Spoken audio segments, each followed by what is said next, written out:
حضرت علی رضی اللہ تعالی عنہ نے فرمایا، کوشش کرو کہ تم دنیا میں رہو، دنیا تم میں نہ رہے، کیونکہ کشتی جب پانی میں رہتی ہے تو خوب تیرتی ہے، لیکن جب کشتی میں پانی آ جاتا ہے تو وہ ڈوب جاتی ہے۔ ایک عورت حضرت علی کی خدمت میں حاضر ہوئی اور عرض کرنے لگی، یا علی، میں نے زندگی میں بہت دھوکے کھائے ہیں۔ انسان باہر سے کچھ اور اندر سے کچھ اور ہوتے ہیں۔ ہمیشہ میں نے دوسروں کی بھلائی کی، بھروسہ کیا، اعتبار کیا، نیکی کی، لیکن بدلے میں مجھے ہمیشہ دکھ اور تکلیف ہی ملی۔ حضرت علی رضی اللہ تعالی عنہ نے فرمایا، اے عورت، یاد رکھو، جس کے ساتھ نیکی کرو اس کے شر سے بچو، اور انسان سے کی جانے والی نیکی کا بدلہ انسان سے نہیں بلکہ انسان کے خالق اللہ پاک سے طلب کرو۔ اس عورت نے کہا، یا علی، میرا ایک سوال ہے۔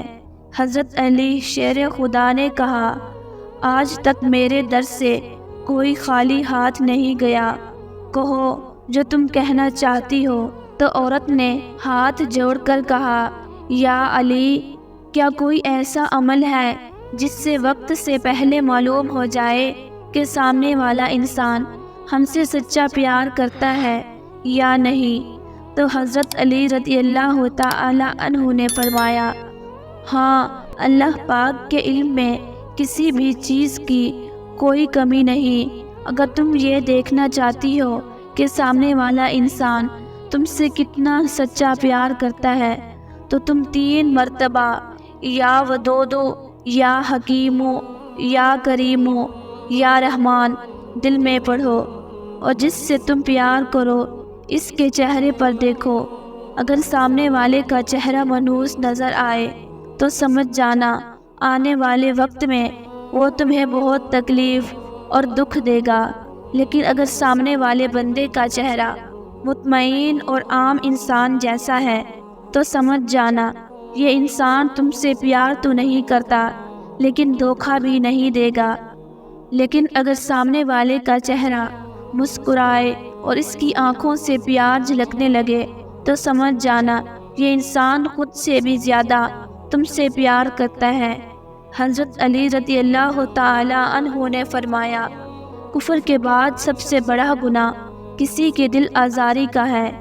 ایک شخص نے حضرت علی سے پوچھا، یا علی، ہمارے دل میں کسی دوسرے کے لیے اتنی محبت کیوں پیدا ہوتی ہے؟ کوئی اجنبی جسے ہم جانتے بھی نہیں، اکثر وہ ہمارے دل کو اتنا اچھا لگنے لگتا ہے۔ حضرت علی رضی اللہ تعالی عنہ نے فرمایا، اللہ تعالیٰ نے دنیا قائم کرنے سے پہلے تمام انسانوں کی روحیں پیدا کی اور تمام روحوں کو ایک ہی جگہ جمع کیا۔ وہاں پر جو روحیں ایک دوسرے کے بہت نزدیک تھی، جب وہ دنیا میں ایک دوسرے کے سامنے آتی ہیں تو محبت پیدا ہوتی ہے۔ اصل میں روحوں کے ملنے سے محبت پیدا ہوتی ہے۔ کتنا عظیم ہے وہ انسان جو اپنا غم سینے میں چھپائے رکھتا ہے اور زندگی بھر ان سے مسکرا کر کھیلتا ہے۔ ہمیشہ چھوٹی چھوٹی خوشیوں کا استقبال کیا کرو، کیونکہ انہی کے پیچھے خوشیوں کا سیلاب ہوتا ہے۔ جب تم بغیر کسی وجہ کے خوشی محسوس کرو تو یقین کر لو کہ کوئی نہ کوئی کہیں نہ کہیں آپ کے لیے دعا کر رہا ہے۔ زندگی اس طرح بسر کرو کہ دیکھنے والے تمہارے درد کی بجائے تمہارے صبر پر رشک کریں۔ خوش نصیب ہے وہ جس نے آخرت کو یاد رکھا، حساب و کتاب کے عمل کیا، ضرورت بھی قناعت کی، اور اللہ تعالیٰ سے راضی اور خوشنود رہا۔ ہمیشہ منفرد کردار رکھو، جیسے نمک، اس کی موجودگی محسوس نہیں ہوتی مگر اس کی غیر موجودگی تمام چیزوں کو بے ذائقہ بنا دیتی ہے۔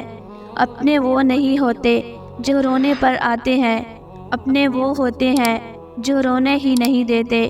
کسی کے برا کہہ دینے سے نہ ہم برے ہو جاتے ہیں اور نہ اچھے، اپنی زبان سے ہر شخص اپنا ظرف دکھاتا ہے، دوسروں کا عکس نہیں۔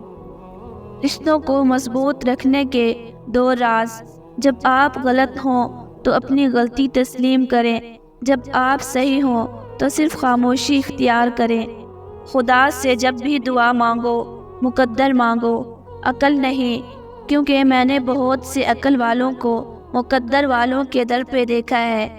کسی کا عیب تلاش کرنے کی مثال اس مکھی جیسی ہے جو سارا خوبصورت جسم چھوڑ کر زخم پر بیٹھتی ہے۔ جو تمہیں خوشی میں یاد آئے تو سمجھو تم اس سے محبت کرتے ہو، اور جو تمہیں غم میں یاد آئے تو سمجھو وہ تم سے محبت کرتا ہے۔ تو یہ ایسے 2 راز ہیں جو موت کی ہچکی تک کھلے رہتے ہیں۔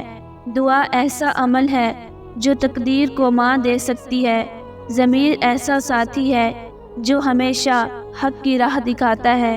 لوگوں سے یاد نہ کرنے کا شکوہ مت کرو، کیونکہ جو انسان اپنے رب کو بھول سکتا ہے وہ سب کو بھول سکتا ہے۔ دولت مٹی کی طرح ہے اور مٹی کو پیروں کے نیچے رکھنا چاہیے۔ اگر سر پر چڑھاؤ گے تو قبر بن جائے گی، اور قبر زندہ لوگوں کے لیے نہیں ہوتی۔ بے شک ویورز، اگر آپ کو میری اس ویڈیو میں کچھ اچھا لگا ہو تو مجھے کمنٹس میں ضرور بتائیں۔